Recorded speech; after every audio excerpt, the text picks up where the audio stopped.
ठीक है। Profile Citrix profile manager के लिए local group policy editor GP edit dot MSP. ठीक है, जीपी एडिट में जाके फिर एडमिनिस्ट्रेटिव टेम्पलेट। हम्म। इसमें अगर पहले से हमारी प्रोफाइल मैनेजर इंस्टॉल्ड है, अपडेटेड है, तो वो यहाँ पे शो होता है। ऐड रिमूव टेम्पलेट आ रहा है। ठीक। अब ये जाके हम्म। मान लो यहाँ पे मैं एक टेम्पलेट डालता हूँ। ऐड किया, डेस्कटॉप पे है 5.2 का।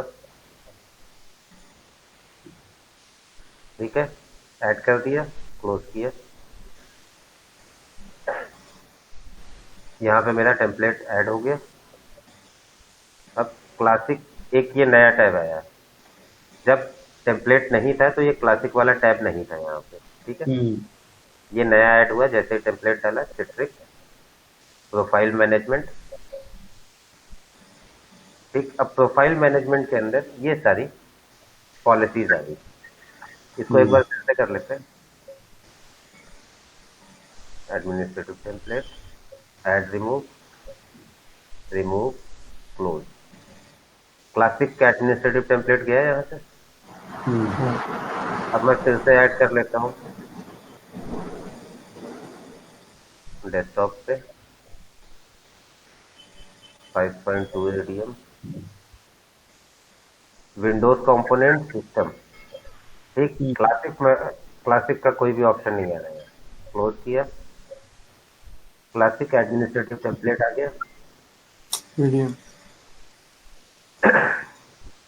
Profile manager.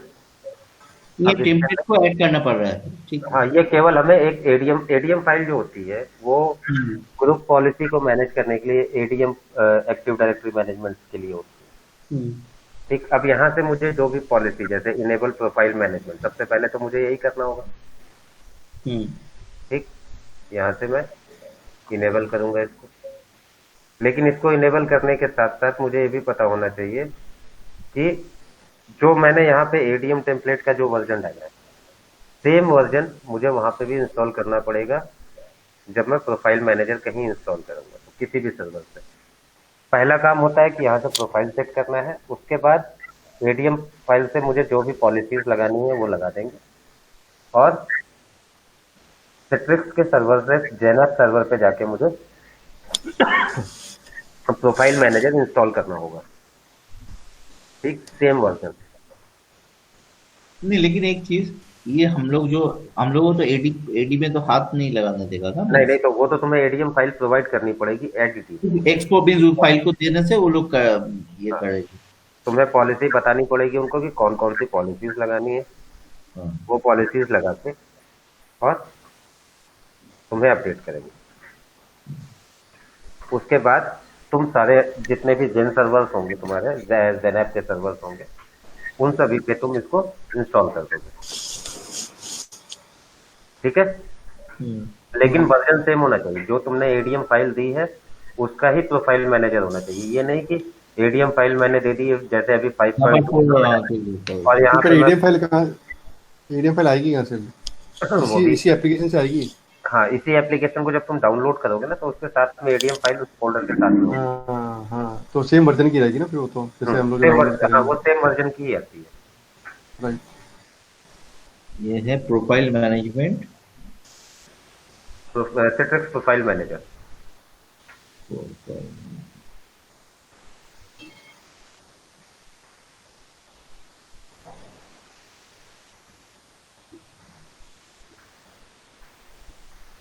फिर चेक कर ले मेरे पास इसका वर्जन है या नहीं है। Profile management, which version is this?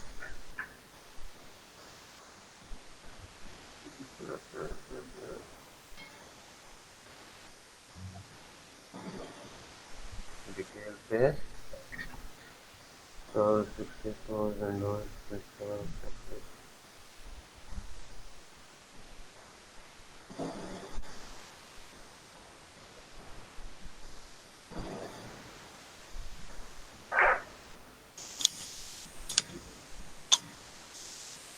XML 3.0 नहीं, ये नहीं है,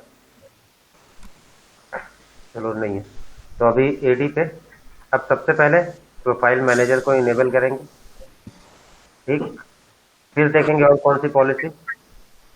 मुझे दो, एक तो पाथ देना होता है स्टोर का कि जहां पे मेरी प्रोफाइल स्टोर होगी, हम्म ठीक। जब मैं प्रोफाइल मैनेजर इनेबल कर दूंगा उसके बाद मैं पाथ दूंगा कि किस पाथ पे यूजर स्टोर जाना है। यहां से मैंने इनेबल किया। अब मान लो मेरी जो शेयर्ड पाथ है वो है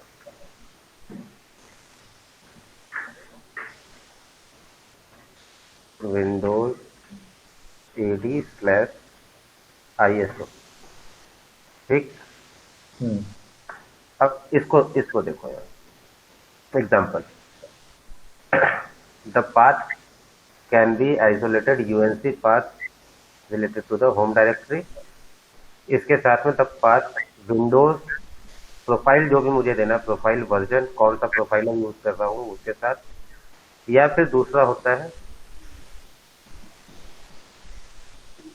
इस तरह से hash SMA account name hash, ऐसे करके दिया जाता है, ठीक। यहाँ पे फिर मैंने स्लैश किया प्रोफाइल वर्जन %, प्रोफाइल वर्जन दे दिया मैंने, और इसको मैं सेव कर दूंगा, ठीक। ये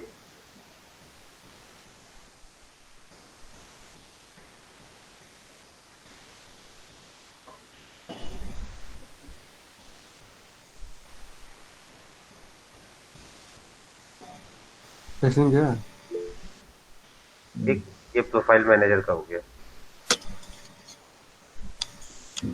ठीक। ये मुझे लोकेशन देना होगा, तो अब जितने भी यूजर लॉगिन करेंगे उन सभी के प्रोफाइल ऑटोमेटिक इस लोकेशन के अंदर जाके क्रिएट होने चाहिए, हम्म ठीक। इसके बाद active right back. Active right back क्या होता है, ये पॉलिसी 7.6 में पड़ी होगी कि यूजर वर्क करता रहता है, इन बिटवीन उसकी चीजें सेव होती रहती है। सेव कहाँ होती हैं? उसके प्रोफाइल में।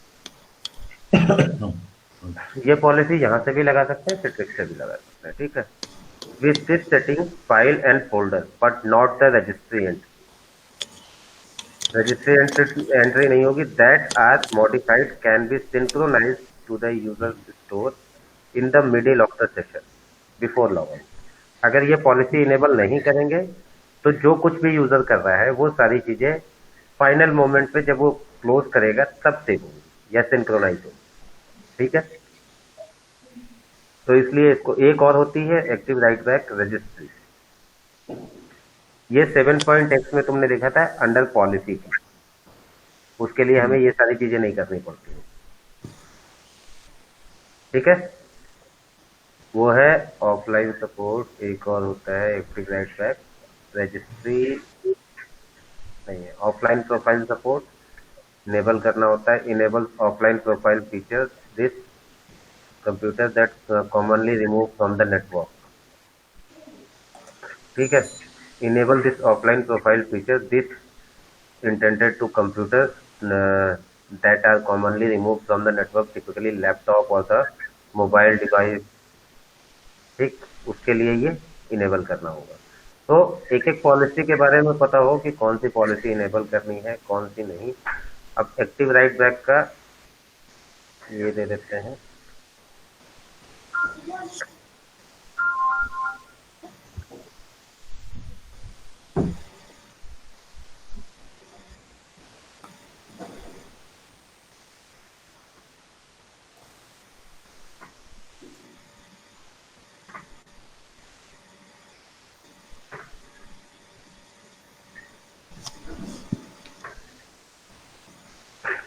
ठीक है। इसके बाद क्या पॉलिसी हो सकती है? Profile handling, advance setting, lock setting, registry. Registry में क्या होगा? इंक्लूडिंग लिस्ट, इंक्लूड क्या करना है, एक्सक्लूड क्या करना है, ठीक। फिर file system synchronization, directories to synchronization, file synchronization, folder और मिरर। स्ट्रीम्ड यूजर प्रोफाइल, अगर स्ट्रीमिंग यूज कर रहे हैं तो क्या होगा? प्रोफाइल स्ट्रीमिंग, ठीक, with profile streaming users profile are synchronize on the local computer only. Means अब अगर तुम offline like streaming application use कर रहे हो तो प्रोफाइल जो होगी वो डायरेक्टली तुम्हारे लोकल कंप्यूटर से सिंक हो जाती है, और सिंक होने के साथ ही तुम काम कर पाते हो। जो ऑफलाइन ऑफलाइन यूज होता है वो यही होता है कि जो चीजें करोगे वहां पे जो तुम्हारी ऑफलाइन प्रोफाइल बन रही है इस पॉलिसी के थ्रू उस पे अपडेट होगा, और जैसे ही तुम नेटवर्क से कनेक्ट होके सिट्रिक्स से दोबारा कनेक्ट होगे वो जो वहां की प्रोफाइल होगी offline profile that will be sync with the Citrix profile. ठीक है, तो ये जो होती है उस चीज के लिए होती है पॉलिसी हमारी। ये तुम्हें जो भी अभी यहाँ पे दिख रही है ये सारी इंटीग्रेटेड हो चुकी है 7.x में अंडर पॉलिसी। ठीक, वो तुमको उसमें इतना लंबा प्रोसेस नहीं है किसी चीज।